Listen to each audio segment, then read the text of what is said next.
Dalawang paraan para ma-remove yung duplicates natin sa Excel. Kung hindi mo pa alam, tara, turo ko sa'yo. Hello mga kaalam, ituro ko sa inyo yung dalawang paraan paano nga ba mabura yung mga duplicates natin sa Excel natin.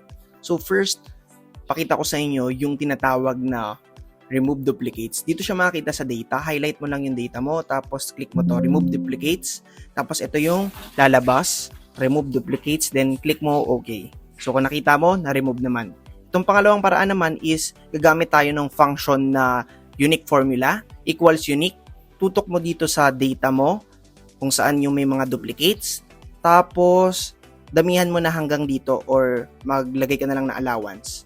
Para just in case na, for example, meron kang additional na pangalan dito. For example, Angelo Gumanit. Tapos, ayan, kung nakita nyo, kapag naka-formula tayo na unique function, automatic nag-a-adjust or nadadagdag doon sa unique natin na formula. So, try natin Juan de la Cruz. So, yan. 'Di ba? Nag-reflect lang din dun sa formula na ginawa natin. So, basic to basic lang. Sana nakatulong. Gusto mo bang matuto mag-Excel sa halagang 39 pesos lang? Yes, you heard it right. 39 pesos lang. We offer Excel learning materials PDF na pasok sa mga beginner's choice, budget friendly, at limited offer lang to. But wait, there's more. One-time payment lang to at lifetime access na rin. Bukod pa rito, downloadable at printable na rin to. O ano pang hinihintay mo? Message ka na sa akin ha. Paalam!